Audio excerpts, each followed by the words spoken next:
Alors évidemment, se pose la question de savoir si notre législation est suffisante, puisque les renseignements du ministère de l'Intérieur, vous le savez, disaient que dans votre département arriverait cette rave-party, je mets évidemment des guillemets. Mais nous n'avons pas les moyens d'entrave, nous avons que des moyens d'information. La commune de Parnay, village de carte postale au cœur de l'appellation Saumur-Champigny, a été révélée au grand public pour de toute autre raison. Ce week-end, une rave illégale réunissant plus de 10 000 personnes a causé de graves nuisances dans tout mon bassin de vie. Malgré la remarquable mobilisation de la préfecture, des gendarmes, des secours, de la procureure, des élus locaux, notamment le maire Éric Lefebvre, pour déployer dans l'urgence, jour et nuit, un dispositif afin d'éviter les suraccidents, ce type de rassemblement illégal s'est soldé une fois de plus, une fois de trop, par la mort d'un jeune homme. Toutes mes condoléances à ses proches. Monsieur le ministre, de nombreuses zones d'ombre demeurent.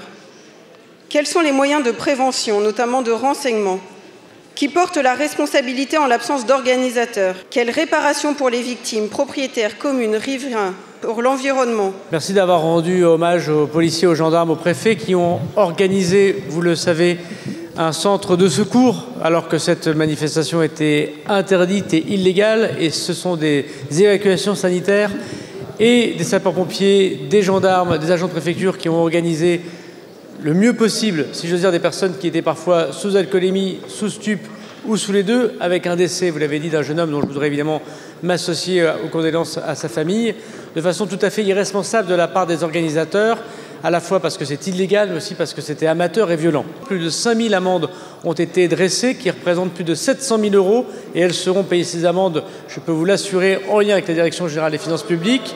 Des dizaines de personnes ont été interpellées et dès ce matin, en comparution immédiate, un certain nombre de personnes sont passées devant les tribunaux et j'espère des condamnations les plus fermes.